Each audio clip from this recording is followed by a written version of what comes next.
அஸ்ஸலாமு அலைக்கும் வரஹ்மதுல்லாஹி வபரகாத்துஹு. அன்பான சகோதரர்களே, அல்லாஹ்வை பயந்து வாழக்கூடியவர்களாக நம்மை அல்லாஹ் ஆக்குவானாக. இன்று நாம் வாழ்க்கையில் மிகவும் எளிதாக செய்யக்கூடிய, ஆனால் மிகப்பெரிய நன்மைகளையும் பாதுகாப்புகளையும் தரக்கூடிய சில திக்குகளைப் பற்றி நினைவூட்டிக் கொள்ளப் போகிறோம். பலர் அல்லாஹ்வை நினைப்பது ரமலான் மாதத்தில் மட்டும்.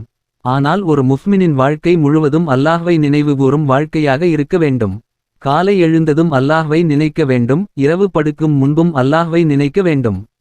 இந்த சிறிய பழக்கம் நம் வாழ்க்கையை முழுவதும் மாற்றக்கூடிய சக்தி உடையது. இன்று உலகத்தில் மன அழுத்தம், கவலை, பயம், பாதுகாப்பின்மை போன்ற பல பிரச்சனைகள் மனிதர்களை சூழ்ந்திருக்கின்றன.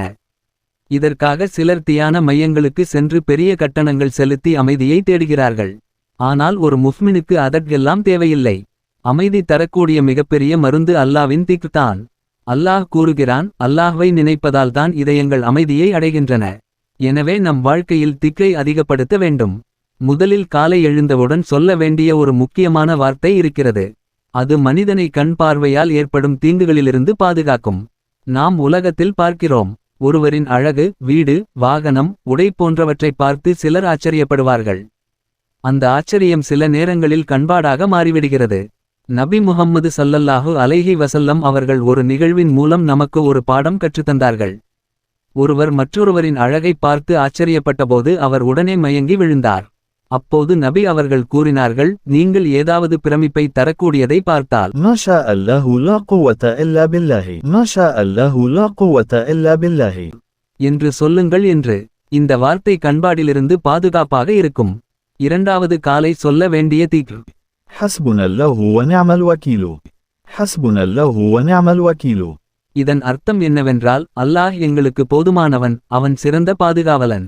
இந்த வார்த்தையை சொல்லும் மனிதனை அல்லாஹ் சைத்தானின் தீங்கிலிருந்து பாதுகாப்பான். சைத்தான் எப்போதும் மனிதனை வழி தவறச் செய்வதற்காகவே முயற்சி செய்கிறான்.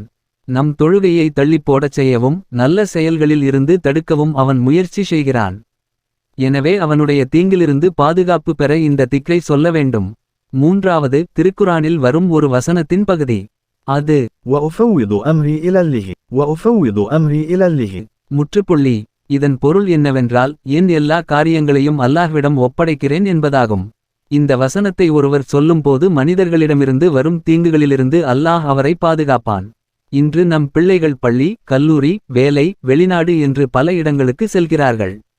அவர்கள் ஈமானையும் ஒழுக்கத்தையும் பாதுகாக்க அல்லாஹ்விடம் ஒப்படைத்து அனுப்ப வேண்டும். நான்காவது மிக முக்கியமான திக்ர். لا إله إلا أنت سبحانك إني كنت من الظالمين لا إله إلا أنت سبحانك إني كنت من الظالمين. முற்றுப்புள்ளி. இது யூனுஸ் நபி அவர்கள் மீன் வயிற்றுக்குள் இருந்தபோது கூறிய துஆ. கடலின் இருள், மீன் வயிற்றின் இருள், இரவின் இருள் என்று 3 இருள்களுக்குள் இருந்தபோதும் அவர்கள் இந்த துஆவை சொன்னார்கள். அதனால் அல்லாஹ் அவர்களை கவலையிலிருந்து காப்பாற்றினான். அதேபோல இந்த துஆவை சொல்லும் முஃமின்களையும் அல்லாஹ் கவலை, துக்கம், மன அழுத்தம் போன்றவற்றிலிருந்து காப்பாற்றுவான். அன்பான சகோதரர்களே, இந்த 4 திக்குகளையும் காலை சொல்லும் மனிதன் 4 பாதுகாப்புகளை பெறுவான்.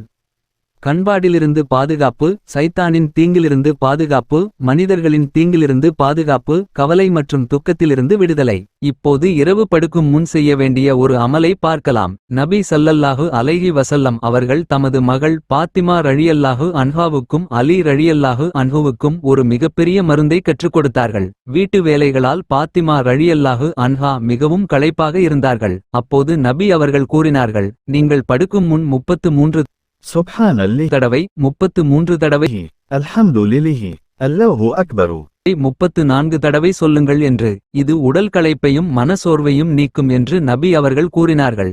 எனவே அன்பானவர்களே, காலை 4 திக்ர், இரவு 3 தஸ்பீஹ், மொத்தம் ஒரு நாளுக்கு 7 திக்ர் மட்டும். ஆனால் அதன் நன்மை அளவிட முடியாதது. நாம் எல்லோரும் இதை நடைமுறைப்படுத்த முயற்சி செய்ய வேண்டும். அல்லாஹ்வே, எங்கள் இதயங்களை உன்னை நினைக்கும் இதயங்களாக ஆக்குவாயாக. எங்களை சைத்தானின் தீங்கிலிருந்து பாதுகாப்பாயாக. எங்கள் பிள்ளைகளின் ஈமானையும் ஒழுக்கத்தையும் காப்பாயாக. எங்கள் கவலைகளையும் துக்கங்களையும் நீக்குவாயாக. எங்களை நல்ல வழியில் நிலைத்திருக்கச் செய்வாயாக. ஆமீன். இறுதியாக ஒரு நினைவூட்டல். இந்த பயனுள்ள உரை உங்களுக்கு பிடித்திருந்தால் இந்த சேனலை ஆதரியுங்கள். உங்கள் நண்பர்களுக்கும் குடும்பத்தினருக்கும் பகிருங்கள். உங்கள் ஆதரவு மேலும் பல நல்ல மார்க்க அறிவுகளை பகிர உதவும்.